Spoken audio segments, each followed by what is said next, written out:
لخوب جکسا ازنگونا دی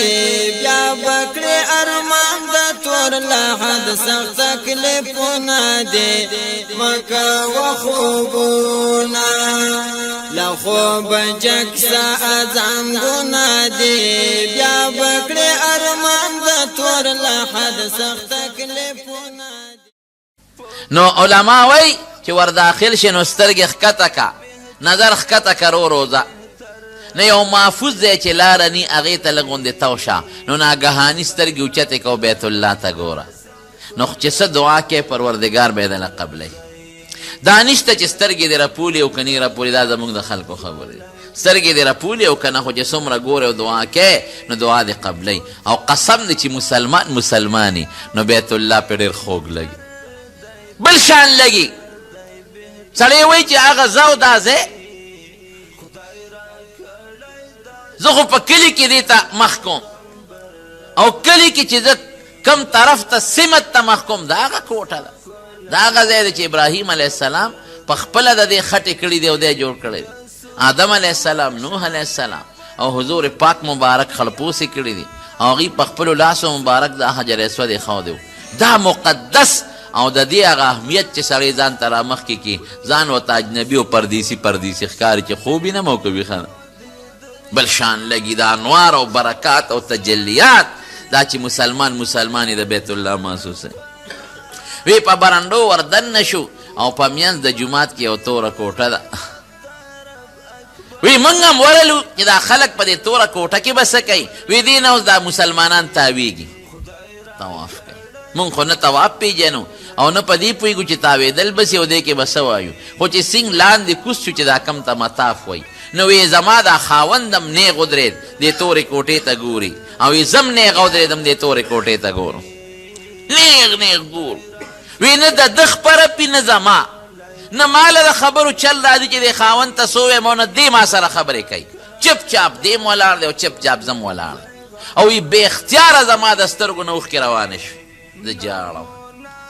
دې کوټې ته ګورم نو جاړم دې انوارو ته ګورم نو ماله جاړه راځي او زه جاړم چې خاوند ته مې وکتل خاوند مې یو شان په جاړه دی د هغه د سترګو نه م اوښکې روانې دي او زه م جاړم نه ما کې د خبرو طاقت ته چې خاوند ته یم چې سړیه داسې دي دا ولې جاړې نه خاوند کې مې د خبرو سکت شته چې هغه ما ته وایي چې ښځې داسې دي او دا ته ولې جاړې دقسې ډېر ساعت زه م ولاړ یم خاوند هم ولاړ دی خبرې نه کوو او دقسې دې تورې کوټې ته ګورو جاړو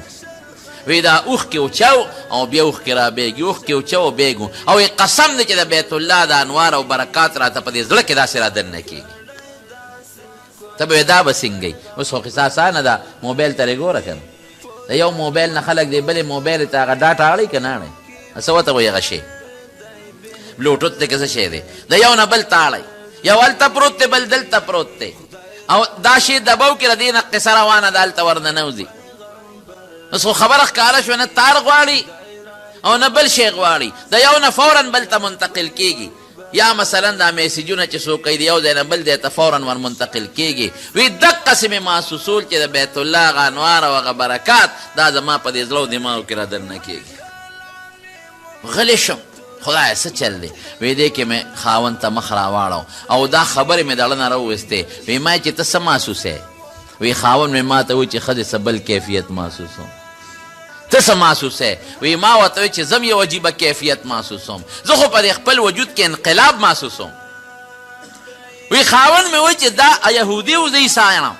چې دا کور خو ما ته رښتونی کور معلومیږي دا خو ما ته د ډېر عظمت او عزت کور معلومیږي وی ما وهغه خاوند مې په هغه ځای ولاړو وی واحد په ټوله دنیا کې داسې به ما ته وی څوک هم ونه ښایې چې هغه دې صرف د بیت الله په کتو مسلمان شوي وی زه او زما خاوند د بیت الله په کتو مسلمانان شوي حقه ځای مونږ کلمه ویلې ده یو قسم ځان ته ودرو چې څنګه به مسلمانېږي سړی چل یې راته خو په هغه ځای مونږ کلمه ویلې ده یو بل هم دعوت نه دی ورکړی ډېر خلک دي چې هغوی د بل په دعوت مسلمانانېږي مسلمانان لګیا یې دعوت ورکوي خدای پاک یې مسلمانوي ډېر خلک یې پلار یې مسلمانې دي مسلمان شي مور یې مسلمانې دي مونږ خو دغه پلار مور اسلام دي ځکه مسلمانان شوي ډېر خلک یې لټریچر کتاب وګوري د اسلام حقانیت ورته معلوم شي مسلمانان شي وی په ټوله دنیا کې واحد ځای مو زما خاوند دی چې چې نه چا دعوت ته اسلام را کړی دی، نه لیټریچر د اسلام کتلی دی، نه مور پلار مسلمانانو، صرف د بیت الله په کتو مو زما خاوند ایمان راوړی مسلمانان شو. بیا د بیت الله برکات لیکي. تاسو ته پته نه مخکې ورځو کې هغه دغه ته څوک تلي و دا سپومۍ ته، او د سپومۍ نه هغې بیا هغه خپلې کیمرې چې ورسره وې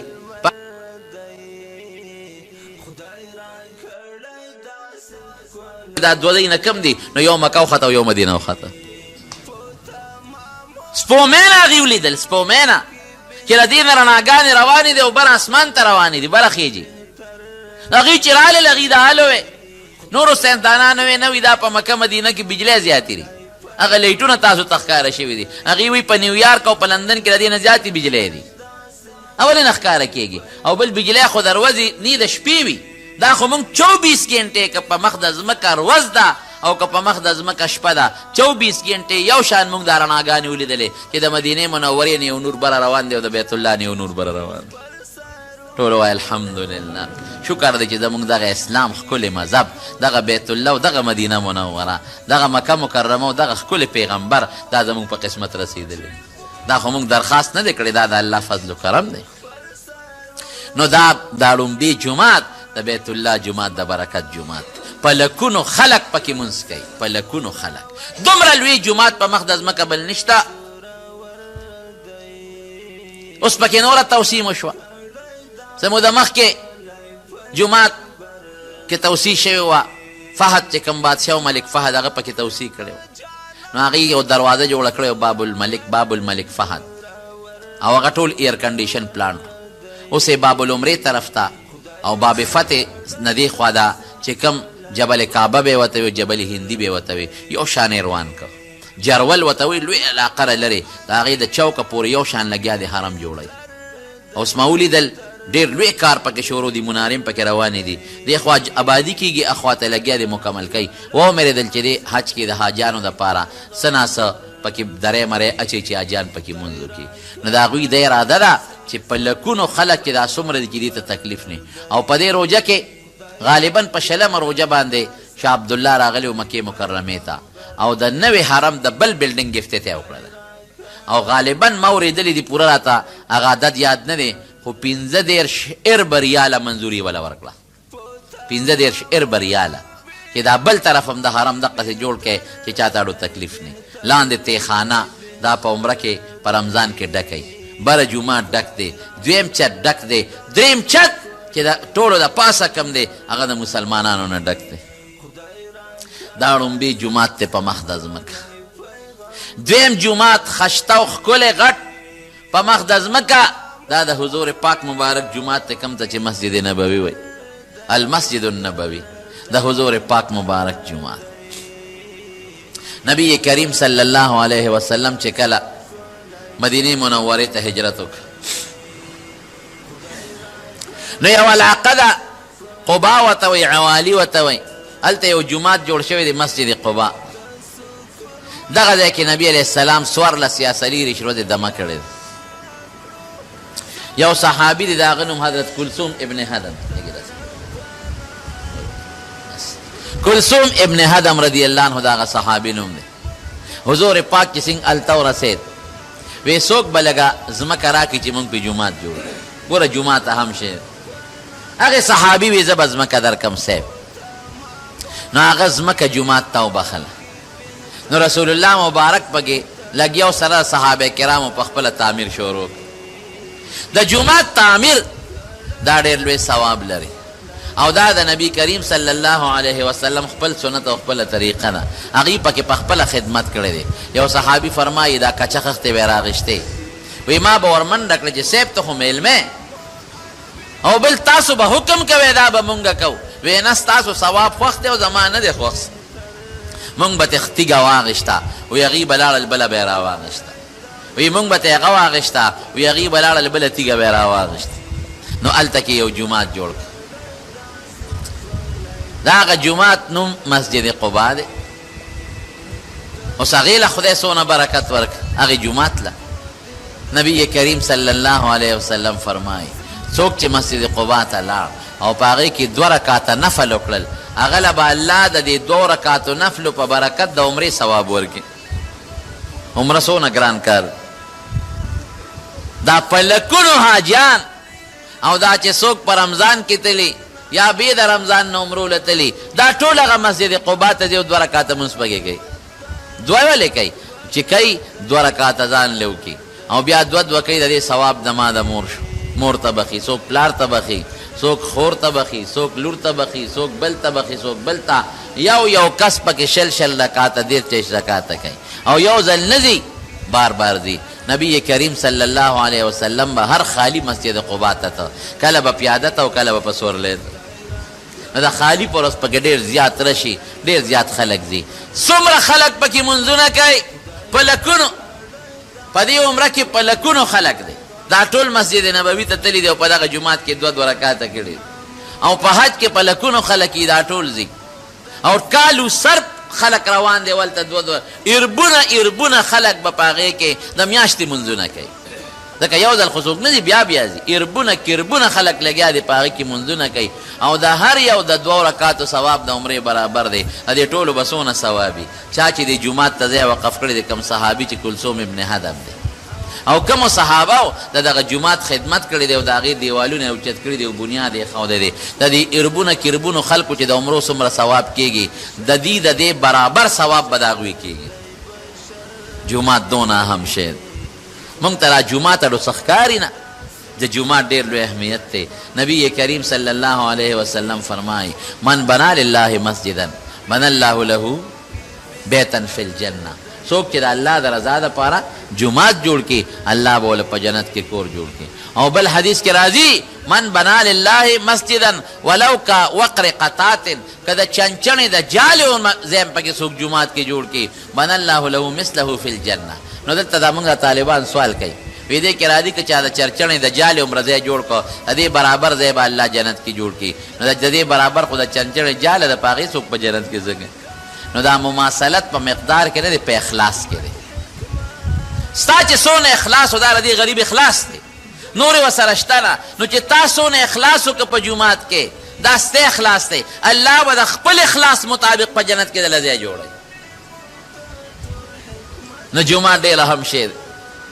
رسول الله مبارک پکې کار کړی دی صحابو کار کړی دی ابراهیم علیه السلام جوړ کړی دی او نورو پیغمبرانو آدم علیه السلام وغیره شیس علیه السلام نو دا د هغې طریقې دی او د الله حکم د الله وینا بهترین په مخ د ځمکه بهترین ځمکې جوماتونه دي خیر البقاع مساجدها وی په ځمکو کې بهترین ځمکې جوماتونه دي د الله عبادت پکې ذکر کېږي وشر البقاع اسواقها او ډېر خراب ځای نه بازارونه دي اکثریت په اعتبار ځکه د دروغ سودا د دوکې سودا کېږي او په دروغ قسمونه پکې کېږي بهر کیف دا دویم جومات جوړ شو دریم جومات مسجد نبوي دی 14 یا څلېرویشت ورځې چې تېرې کړې نو مدینې منورې ته راغی نو هلته کې حضور پاک د حضرت ابو ایوب انصاري رضی الله عنه په کور کې دیره شو نو مطالبه یې وکړه یو جومات جوړو نو یو 2 هلکانو سهل او سهیل هغې ځمکه وه حضور پاک چې کومه ځمکه خوښه کړه هغه د دغه یتیمانانو وه د هغې ترو وی صاحب دا به مونږ وقف کړو وی نه دا خو یتیمانان دي دې له به پیسې ورکو وی نه صاحب بې پیسو یې مونږ وقف کوو وی نه پیسې به خامخا ورکو نو د هغې ځمکې قیمت اندازه یې واغېشته چې د دې څه قیمت دی نو 10 دیناره 10 اشرفۍ قیمت دا حضرت ابوبکر صدیق رضی الله عنه خپلې ذاتي ورکړې ذاتي 10 اشرفۍ نو په هغې کې جومات جوړ کړو او لومبي جومات 50 گزه پلنو او 80 گزه اوږد 50 بای 60 گز 50 گزه یو طرف او 80 گزه بل طرفو دا لومبي جومات دا د نبی کریم صلی الله علیه وسلم په زمانه کې دقه جومات بره ستنې د کجورو وې او بره پې د کجورو څانګې پرتې وې د کجورو پاڼې وې نور لرګي پکې نشته چې باران به وشو څڅېده به یو صحابي فرمایي وی د شپې باران شوی وی سهار مې د حضور پاک مخ مبارک ته وکتل وی جومات څڅېدلی و نو وی د هغې په پوزه مبارک او په تندي د خټې داغ په لګېدلی نو لاندې به چقړې جوړېدې نو صحابه به تلل او په زولی کې به یې د اناري چانکر راوړل او دا به لاندې د جومات په دې ویښ کې خورول چې چقله پکې جوړه نشي. نو د نبي علیه السلام په زمانه کې دغسې و. بیا حضور پاک په خپله زمانه کې مطالبه وکړه، ځکه صحابه زیات شو، خلک ګڼ شو، وی دا جومات لږ فراخول غواړي. نور ځمکه یې ورسره راګیره کړه. نو بیا 100 بای 100 شو، یو طرف یې 100 ګزه او بل طرف یې 100 ګزه. بیا د نبی کریم صلی الله علیه وسلم د وفات نه پس حضرت ابوبکر صدیق رضی الله عنه هغه پکې نور څه کار ونه کړ، صرف چتې وله بره نه په خټه کړ، خټه یې پرې واچوله او چتې وله بدل کړ چې په باران کې ساسي نه. حضرت عثمان رضی الله عنه زمانه چې راله هغه وی دا جومات سپړم او نوی جوړو، ښکلې خشته مزېدار یې جوړو. نو جومات یې ټولو سپړ دو او ډېر خشته مزېدار یې جوړ کړ، دومره ښکلی جوړ کړ چې په هغه وخت کې ردې نه ښکلی جومات بل نو، دومره مزېدار یې جوړ کړ. کاڼي وله لرګي یې وله د برمانه راوغوښته، برمانه د ساګوان لرګي یې وله راوغوښته، عربی کې ورته ساج وایي. دا ډېر قیمتي لرګی دی، د نختر او د دیار نم قیمتي دی، ډېر قیمتي لرګی دی. نو برمانه یې وله د ساګوان لرګي راوغوښت او د ایټلي نه یې وله کاڼي راوغوښتل، غټ غټ کاڼي، او په هغې یې نقشونګار وکړ او د الله نومونه یې پې ولیکل او خشته نقشونګار یې وکړ او داسې ستنې ودرولې چې یو یو کاڼي والا یوه ستن وه، دی ودرول. ډېر خشته جومات یې جوړ کړ. نو خلکو په اعتراض وکړ، وی تا د حضور پاک د زمانې او د حضرت ابوبکر د زمانې د جومات نقشه بدله کړه او جومات د پوخ کاغي ولې نه پخو. حضرت عثمان رضی الله عنه وی 3 خبرې وی، یو خدا ده چې زه په دې جومات د بیت المال پیسې نه لګوم، زه پې خپلې لګوم. که څوک وایي چې د بیت المال روپۍ لګولې ده نو را دې شي ما سره دې ودرېږي. په دې د بیت المال پیسې نه لګوم، صرف او صرف خپل ذاتي مال پې لګوم، ذاتي پیسې. نمبر 1. دویم، د حضور پاک مبارک په زمانه کې د خلکو کورونه کچو، نو که جومات هم کچو نو بدي نه ښکارېده. اوس د خلکو کورونه پاخه دي، خلکو د ګټو او د خښتو پاخه کورونه جوړ کړل. نو چې جومات کچوي نو دا د جومات بې ادبي هم ده او بې عزتي هم ده. نو دا ځکه د پخوم. دریم دا دی چې د نبی علیه السلام زمانه کې د بار وفدونه کم و، اوس د بار یو ځای بل دی عیسایان یهودیان راځي په جرګو وفدونو کې، نو هغوی به مونږ ته پورې خاندي چې دا کورونه یې څنګه دي او جوماتونه یې څنګه دی، دا څنګه کچه د خټو جومات یې دی. نو زه پې د بیت المال 1 روپۍ هم نه لګوم، زه پې خپلې پیسې لګوم. نو هغه په خپل ذاتي پیسو باندې جومات جوړ کړ، بره چت اعلی قسم لرګی او سیبا غټ غټ خشته ښکلې ښکلې کاڼي ولګول، ګیر چاپېره یې کاڼي ولګول او یو قیمتي اعلی جومات یې جوړ کړ. بیا وخت تر وخته چې بادشاهان به راتلل نو هغوی به هغه جومات خشته کو. موجوده چې کوم د ترکیې ده چې کوم جومات دی، زوړ جومات چې کوم دی، چې کوم ځای کې ریاض الجنت دی او کوم ځای کې هغه د حضور پاک روزه مبارکه ده او کوم ځای امام ولاړ او کوم ځای منبر دی او کوم ځای محراب دی، دا علاقه چې څومره ده دا د ترکو د زمانې یو بادشاه یې د هغه جوړه کړې ده، ډېره خواري پې کړې ده او د پیتلو خشته خشته قندیلونه دي پکې او پکې خشته ښکلې ښکلې بلفونه دي او دا ستنې ډېرې خشته جوړې کړي دي، دا خادمان لګی او صفۍ یې کوي، ته به یې ګنې سره زر دي داسې خشته ښکلې ښکاري او بره پې د پاسه ګمبتونه دي. موجوده سعودي حکومت یو ناشنا جومات جوړ کړی. ټول د حضور پاک مبارک په زمانه کې چې د مدینې څومره ښار د حضور پاک په زمانه کې هغه ښار یې ټول جومات کړی دی، د صحابه کورونه نن ټول جومات دی. دا جومات شو 12 لاکه خلک په یو وخت پکې منځ کولی شي، دا د هغې خپل تعداد دی، هغوی لږ کولو حسابوي. اوس پکې د 12 لکو نه هم زیات خلک منځونه کوي او لاندې پکې 2 چته د ګاډو پارکینګ دی، ګاډي پکې لاندې ودرېږي، لاندې بل چت کې پکې ګاډي ودرېږي او غسلخانې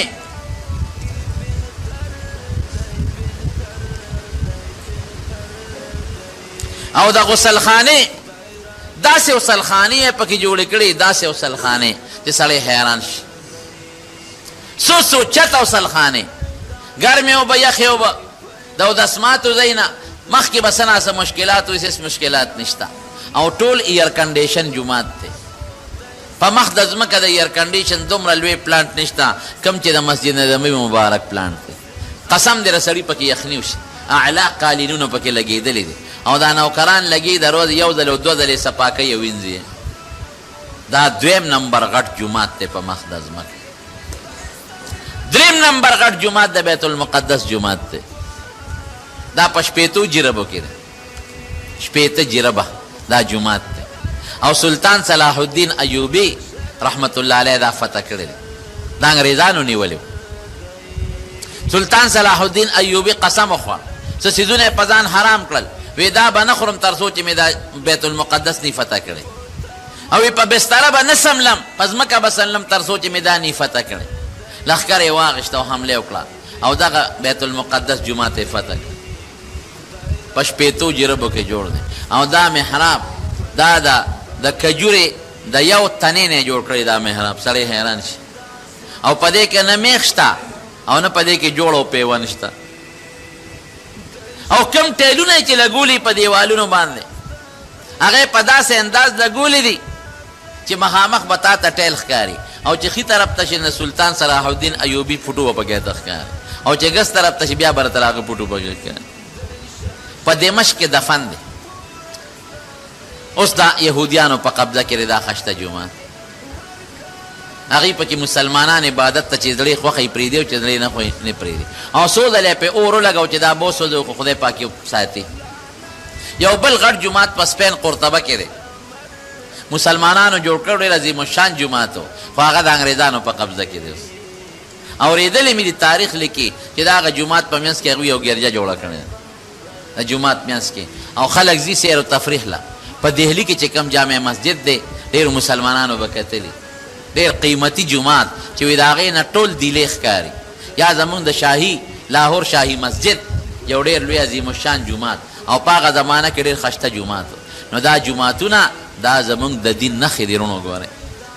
حضور پاک مبارک په خپله په دې جومات کې خدمت کړی دی او نبی علیہ السلام په خپله دې خښتې راوړي دي ابوبکر صدیق خپلې پیسې پکې لګولې دي او حضرت عثمان رضی الله عنه خپلې پیسې پکې لګولې دي نن د سعودي حکومت هغوی لګیا دي په خپلو خرچونو جوماتونه جوړی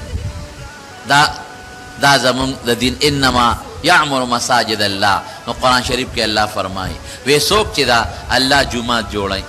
دا به څوکي دا به هغه څوکي چې په الله باندې ایماني او د آخرت پر ورځ ایمان من آمن بالله والیوم الاخر واقام الصلاة وآتى الزکاة منظم کوي یعنی بدنی او مالی عبادت هم کوي ولم یخش الا الله او په زړه کې صرف د الله یریده بل چا نه فعسى اولئک ان یکونوا من المهتدین دا خلق به خدای تی ته د جنت لاره هدایت د صراط مستقیم د جنت لاره باندې الله دوی ته په ایمان سلامتیا به الله ردوی نصیب کوي یو حدیث کې راځي چې د قیامت پر ورځ د الله د عرش د سوري لاندې به یو څو کسان ولاړ یو هغه کس چې قلبه معلق بالمساجد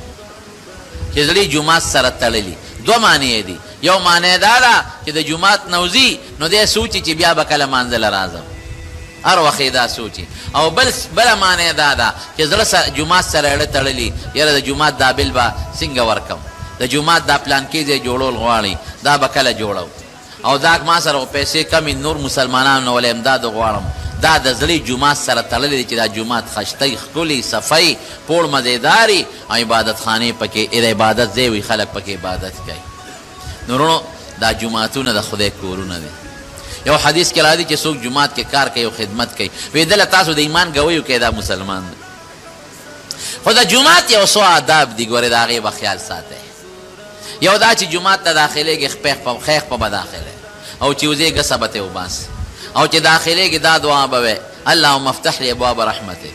الله ما ته د خپل رحمتونو دروازې کولم او چې وځې دا به وی اللهم انی اسألک من فضلک الله تا نه بارزم تجارت به کوم خپل فضل دنه غواړم او بل حدیث کې راځي چې جومات ته داخلېږي نو ته دا نبی علیہ السلام باندې درود شریف ووایه او بسم الله وایا نو دا ټول جمع کیږي کنه داسې وای بسم الله والصلاة والسلام علی رسول الله صلی الله علیه وسلم اللهم افتح لی ابواب رحمتک خدا جمعات بل آداب دا جمعات ته داخل شي نو 2 رکعات تحیت المسجد وکړه چې دا نفل ټیمی 2 رکعات نفل وکړه دا د جمعات د آداب منځ